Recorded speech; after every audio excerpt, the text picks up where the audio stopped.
Salut Damien, comment tu vas? Très bien, et toi Léo? Ouais, ça va super. Bon, il fait un peu froid en ce moment, hein. Tu l'as vu. Petite Ouais, chute des températures. Bon, c'est après, bon, ça. on se couvre bien. Justement, aujourd'hui, on va couvrir tout simplement votre site web parce qu'on va parler de contenu optimisé SEO. Damien, je te laisse commencer. Nous parler un petit peu de comment on peut optimiser un texte, comment Google peut l'aimer. Je te laisse la balle est dans ton camp. Ouais, vaste sujet. Donc le SEO a pour but de positionner ton site par rapport à un mot-clé. Et l'objectif pour Google, si on renverse la table, c'est de proposer les meilleures pages, les meilleurs sites sur les mots-clés, les requêtes qu'a tapé l'internaute, qu'ont tapé les internautes. Et pour faire ce tri, Google va regarder le contenu de ta page, le contenu de ton site. Et si ton site est vide, s'il n'a pas de contenu à l'intérieur, ben ça, t'as aucune chance de te positionner. Donc, grâce à un contenu, mécaniquement, tu travailles tes chances d'être bien visible. Après, voilà, Google doit faire un tri parmi les millions de milliards de contenus qu'il a dans sa base de données. Il doit dire, voilà, quels sont les 10 meilleurs contenus de France sur tel ou tel mot-clé. Et il va regarder de ses yeux de robot, à l'aide de facteurs, quels sont les contenus les plus pertinents sur tel ou tel mot-clé. Voilà la Effectivement, logique. ouais. Parce que un site web qui a du contenu écrit de qualité de préférence, on est d'accord qu'il a plus de chances d'être accepté entre guillemets par Google qu'un contenu qui a zéro contenu et qui ne propose pas forcément grand-chose à part mettre certains produits ou quoi que ce soit. C'est ça. Donc, peut-être que la question qui va venir, c'est qu'est-ce qu'un vrai contenu qui plaît à Google? Alors là, c'est un vaste sujet. Il y a plein de critères qui rentrent en compte. Déjà, il faut un contenu qui soit un minimum cohérent par rapport à ton sujet. C'est-à-dire, si tu as un sujet, tu ne vas pas parler de 3, 4 sujets qui n'ont rien à voir. Tu vas te centrer sur un sujet. Et pour avoir une idée, un exemple de ce que je raconte, vous prenez une thématique qui vous est chère, vous regardez sur les 10 premiers sur Google et notamment les 3 premiers, et bien vous allez voir que si vous mettez à la place d'un internaute qui ne connaît rien sur le sujet, en lisant les 3 ou les 10 premiers résultats, chacun de ces sites apporte de la matière, de l'information sur ces sujets-là. Donc il faut être un minimum commercial si votre site a une visée commerciale, et puis un minimum informatif pour traiter efficacement du sujet. Mm.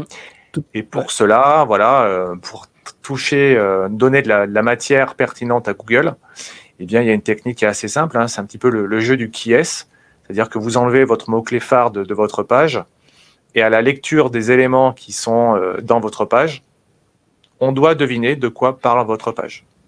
C'est-à-dire, voilà, si votre article a pour but de se positionner sur bouteille d'eau, eh bien, vous devez parler de soif, de conteneur, de contenant, de liquide, genre de choses qui, par ce faisceau d'indices, signifie que vous traitez du sujet de la bouteille d'eau et Google se comporte de cette même façon.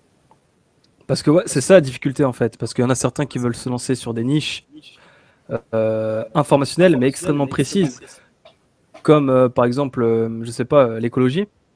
Mhm. Et alors, mais c'est vraiment tout un langage. Ce sont des personnes qui ont leur langage et il faut savoir parler comme eux. Et c'est pour ça que ça demande vraiment un travail de comprendre une sémantique, de savoir comment la personne interprète certains mots. Également, un truc intéressant, c'est que tu n'as pas de thématique.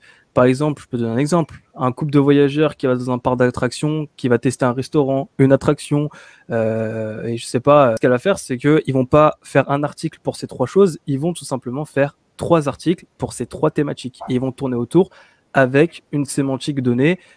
Donc, ça va être tout à parler. Comme tu l'as dit, c'est exactement ça. C'est-à-dire, si on enlève votre mot-clé phare, on doit comprendre de quoi il s'agit et de quoi vous parlez. Analysez bien vos concurrents, regardez les différents mots qu'ils utilisent, ceux qui reviennent le plus souvent, et faites également attention aux marques, aux noms propres qui sont présents dans ces documents, aux sigles, aux logos, comme ce que certains outils font remonter, ce qui s'appelle les entités normées, et qui te permettent dans ton contenu de placer telle ou telle marque, tel ou tel acronyme, tel ou tel nom propre qui correspondent au sujet. Si tu parles de Disney, bah, tu vas parler de Disneyland Paris, Marne-la-Vallée ou ou Floride, si tu parles du parc américain.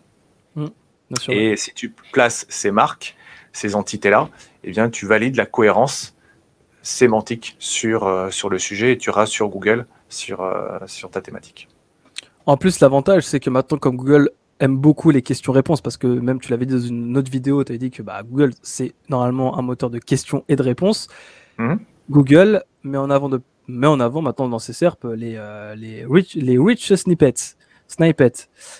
Donc en fait, ce sont tout simplement un petit bout de votre article qui peut apparaître dans la SERP et donc vous donner une place importante dans les recherches Google sur certains mots-clés. Et ça peut être vraiment intéressant d'attraper ça parce qu'en fait, vous allez pouvoir être sur la SERP plus ou moins premier en fonction des questions qui sont posées. C'est ça. Et puis quand vous écrivez votre texte, essayez de varier les différents styles. C'est-à-dire, vous avez peut-être l'intention de faire un gros pavé. Ce pavé, vous pouvez le scinder en idées grâce à des titres et à des sous-titres. Et à l'intérieur de chacun de ces paragraphes, soit vous mettez un paragraphe brut du texte, soit vous pouvez mettre par exemple des listes à puces, des citations, ce genre de choses qui viennent varier la forme. Et puis en règle générale, quand on répond à une question et que vous mettez la question en titre et que vous ressortez et que vous mettez une liste à puces en dessous, vous pourrez avoir la possibilité de ressortir tel quel sur les pages de résultats de Google en mode question avec les listes à puces en dessous. Voilà, c'est exactement ça. Et en plus de ça, c'est que effectivement, aujourd'hui, ça ne sert à rien de créer du contenu pour créer du contenu. Il vaut mieux se focaliser sur vraiment une optimisation, c'est-à-dire de quoi je vais parler.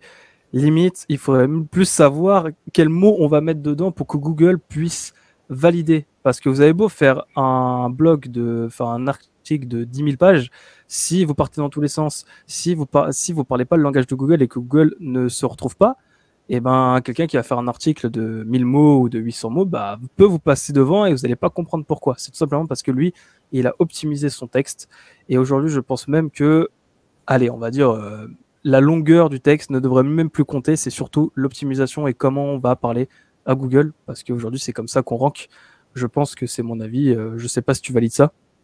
Oui, et puis il y a un autre critère aussi à bien respecter, c'est quand vous travaillez un mot-clé, essayez de brasser le sujet dans toute sa thématique.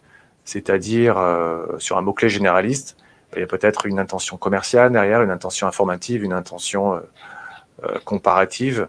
Et dans le corps de votre article, essayez de tâter ces trois supports, ces trois leviers, ces trois intentions, voilà, pour apporter de la matière à chaque internaute. Et chaque internaute sera susceptible de rester sur votre site et ou de passer à l'action via un formulaire ou un bouton d'achat ou un numéro de téléphone. Parce qu'un blog aussi, on va pas se mentir, c'est aussi donc généralement pour vendre derrière. Vous faites de la formationnelle, c'est vrai, c'est génial, vous donnez des informations aux clients, mais derrière, essayez de mettre des liens qui vont pointer, alors vers votre site, ou alors si vous faites de l'affiliation vers d'autres sites, ça peut être aussi une idée. Mais voilà, un blog, un article est aussi là pour faire découvrir et pour vendre quelque chose à quelqu'un qui pourrait potentiellement être intéressé, ça pourrait même lui rendre service. À court terme ou à long terme, ça peut être aussi un champ email et que la personne, le lecteur, laisse son email pour en savoir plus par la suite. Et là, vous capitalisez sur une base de données de prospects que vous pouvez solliciter par la suite. Voilà, c'est ça. Donc en fait, c'est vraiment que l'internaute fasse une action sur votre article et pas juste qu'il parte et qu'il tombe sur un autre article peut-être moins pertinent que le vôtre, mais lui il va peut-être mettre son email ou alors il va peut-être acheter un produit sur le site alors que vous avez peut-être fait un meilleur article, vous avez peut-être plus cassé la tête, mais vous n'avez pas eu d'action. Donc pensez bien à ça, de faire vraiment un blog optimisé. Donc pour faire en gros une grosse conclusion, quand vous écrivez un blog, pensez vraiment comment Google va interpréter cela. Pensez à l'expérience utilisateur également. Voilà, vraiment. Regardez vos concurrents et tentez de faire mieux.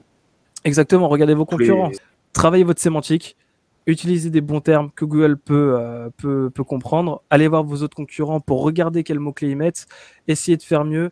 Et normalement, si vous faites ça, vous allez pouvoir avoir des blogs de qualité, des blogs que Google peut comprendre et surtout peut-être avoir des actions si vous avez ce petit côté commercial et que vous commencez un petit peu à mettre soit des questionnaires, soit des actions pour que l'internaute puisse mettre son mail ou alors même des liens sur votre site ou sur d'autres sites pour que de l'affiliation ou alors que la personne achète des produits sur votre site.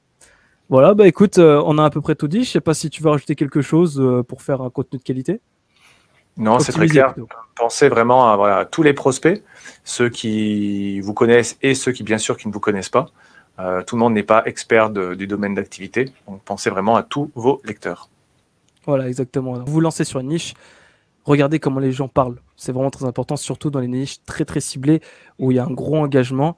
Bah, ça peut, voilà, il faut bien comprendre comment les gens parlent, voilà, quels sont leurs mots, les mots qu'ils utilisent, etc., etc. Bah, écoute, Damien, un plaisir comme d'habitude dans ce froid où il fait moins 4 degrés. Merci, Léo. On se retrouve pour une prochaine vidéo comme d'habitude pour la semaine prochaine. On se retrouve la semaine pro. Bah écoute, Avec passe plaisir. une bonne soirée. Toi aussi. À bientôt. Allez, ciao ciao. Ciao.